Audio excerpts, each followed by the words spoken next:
Cyber ವಂಚಕನ ಅಕೌಂಟ್ನಲ್ಲಿ 150 ಕೋಟಿ ವಹಿವಾಟು ಪ್ರಕರಣಕ್ಕೆ ಸಂಬಂಧಿಸಿದಂತೆ ಅಹಮದಾಬಾದ್ ಮೂಲದ ಸಂಜಯ್ ಕುಂಟ್ ಎಂಬಾತನನ್ನು ಬಂಧಿಸಿದ್ದು ಪ್ರಕರಣವನ್ನು ಸಿಐಡಿಗೆ ವರ್ಗಾವಣೆ ಮಾಡಲು ದಾವಣಗೆರೆ ಪೊಲೀಸರು ಸಜ್ಜಾಗಿದ್ದಾರೆ.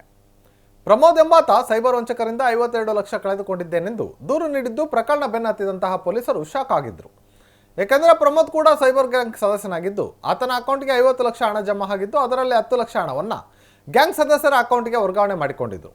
ಇದರಿಂದ ಆಕ್ರೋಶಗೊಂಡಂತಹ ಪ್ರಮೋದ್ ಅಕೌಂಟ್ ಹ್ಯಾಕ್ ಆಗಿದೆ ಎಂದು ದೂರು ನೀಡಿದ್ದು ತನಿಖೆಯ ವೇಳೆ ಕರೆಂಟ್ ಅಕೌಂಟ್ ಮಾರಾಟ ದಂಧೆ ಬಯಲಾಗಿದೆ. ಅಷ್ಟೇ ಅಲ್ಲದೆ ಪ್ರಮೋದ್ ತನ್ನ ಕರೆಂಟ್ ಅಕೌಂಟನ್ನು ಬೇರೆಯವರಿಗೆ ಮಾರಿದ್ದು ತನ್ನ ಅಕೌಂಟ್ನಲ್ಲಿದ್ದಂತಹ ಹಣ ವಂಚಕರು ಕದ್ದಿದ್ದಾರೆಂದು ಪ್ರಮೋದ್ ದೂರು ನೀಡಿದ್ದ. ದೂರು ದಾಖಲಿಸಿಕೊಂಡಂತಹ ಸಿಎನ್ ಪೊಲೀಸರು ಹಾಸನ ಜಿಲ್ಲೆಯ ಬೇಲೂರು ಮೂಲದ ಅರ್ಷದ್ ಪಾಷಾ ಎಂಬಾತನನ್ನು ಬಂಧಿಸಿದ್ದು ಆತನ ಅಕೌಂಟ್ನಲ್ಲಿದ್ದ 18 ಕೋಟಿ ಫ್ರೀಸ್ ಮಾಡಿದ್ರು. ಅಷ್ಟೇ ಅಲ್ಲದೆ ತನಿಖೆ ವೇಳೆ ಬೇರೆ ಅಕೌಂಟ್ ಖಾತೆಯಿಂದ 132 ಕೋಟಿ ವಿತ್ಡ್ರಾ ಮಾಡಿಕೊಂಡಿದ್ದಂತಹ ಮಾಹಿತಿ ಬಯಲಾಗಿದ್ದು 150 ಕೋಟಿ ವಹಿವಾಟು ಪಡೆದಿದ್ದಂತಹ ಅರ್ಷದ್ ಪಾಷಾ ತನಿಖೆ ವೇಳೆ ಗುಜರಾತ್ನ ಅಹಮದ್ ಮೂಲದ ವ್ಯಕ್ತಿ ಹೆಸರನ್ನ ಹೇಳಿದ್ದ.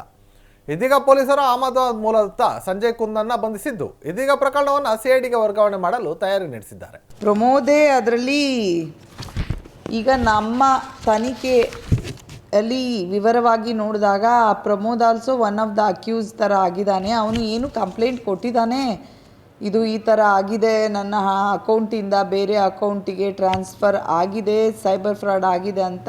ಅದು ಹಾಗೆ ಆಗಲಿಲ್ಲ. ಅವರು ಕೂಡ ಈ ಪ್ರಕರಣದಲ್ಲಿ ಒಬ್ಬ ಭಾಗಿಯಾಗಿದ್ದಾರೆ. ಅವರ ಅಕೌಂಟನ್ನು ಕೂಡ ಬೇರೆಯವ್ರಿಗೆ ಮಾರ್ಕೊಂಡಿದ್ದಾರೆ. ನಾವು ಏನು ಮ್ಯೂಲ್ ಅಕೌಂಟ್ಸ್ ಅಂತ ಹೇಳ್ತೇವೆ ಆ ಥರ. ಅವ್ರಿಗೆ ಯಾವಾಗ ಪರ್ಸೆಂಟೇಜ್ ಬರಲ್ಲ, ಅವರ ಗೊತ್ತಿದ್ದವರು ಯಾರ ಜೊತೆ ಅವರು ಮಾತಾಡ್ಕೊಂಡಿದ್ರು ಅವ್ರ ಜೊತೆ ಕೇಳಿದಾಗ ಅವ್ರು ಕೊಡದೇ ಇದ್ದಾಗ ಈ ರೀತಿಯಾಗಿ ಪ್ರಕರಣ ದಾಖಲಿಸಿರುವುದು ಕಂಡು ಬರ್ತದೆ. ಅದಾದಮೇಲೆ ನಾವು ಡೀಟೇಲ್ ಆಗಿ ಎನ್ಕ್ವೈರಿ ಮಾಡಿದ್ದೇವೆ. ಈಗಾಗಲೇ ಹೇಳ್ದಂಗೆ ಸಂಜಯ್ ಕುಂದು ಮತ್ತು ಅರಾಫತ್ ಅಂತೇಳಿ ಈಗಾಗಲೇ ಇಬ್ಬರು ಅರೆಸ್ಟ್ ಮಾಡಿದ್ದೀವಿ. ಏನು ಸಂಜಯ್ ಕುಂದ್ ಅಂತ ಹೇಳ್ತಾ ಇದ್ದೀವಿ, ನಾವು ಅವ್ರ ಹೆಸರಲ್ಲೇ ಮೇಜರ್ ಟ್ರಾನ್ಸಾಕ್ಷನ್ಸ್ ಆಗಿದೆ. ಅವ್ರ ಹೆಸರಲ್ಲೇ ಮೇಜರ್ ಟ್ರಾನ್ಸಾಕ್ಷನ್ಸ್ ಕೂಡ ಆಗಿದೆ ಮತ್ತು ಎಲ್ಲ ಅಕೌಂಟ್ಸು ಕೂಡ ಅವ್ರದ್ದೇ ಹೆಸರಲ್ಲಿ ಇದೆ.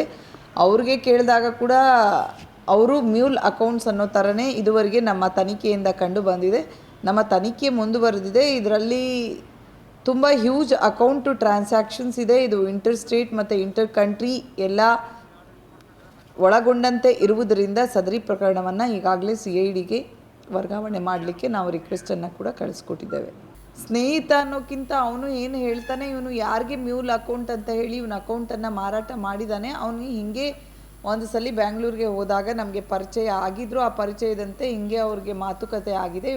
ಇವನು ಕೂಡ ಏನಿದ್ದಾನೆ ಫೈನಾನ್ಷಿಯಲ್ಲೇ ಸ್ವಲ್ಪ ಸಮಸ್ಯೆ ಇರ್ತದೆ. ಈ ಥರ ಏನಾದರೂ ಮಾಡಿದರೆ ತನಗೆ ಸ್ವಲ್ಪ ಹಣ ಬರ್ತದೆ, ತನ್ನ ಸಾಲವನ್ನು ತೀರಿಸ್ಕೊಳ್ಬಹುದು ಅನ್ನೋ ದೃಷ್ಟಿಯಿಂದ ಇವನ ಅಕೌಂಟನ್ನು ಮಾರ್ತಾನೆ. ಯಾವ ಅಕೌಂಟ್ ನಮಗೆ ಕೊಟ್ಟಿದ್ದ ಆ ಅಕೌಂಟಿಂದ ಒಂದು ಹಣ ಹೋಗಿದೆ ಅಂದ್ಕೊಳ್ತೀವಿ. ನಾವು ಇನ್ನೊಂದು ಬೇರೆ ಒಂದು ಅಕೌಂಟೆಲ್ಲ ಪರಿಶೀಲನೆ ಮಾಡಿದಾಗ ಗೊತ್ತಾಗ್ತದೆ is also part of the crime ಅಂತ.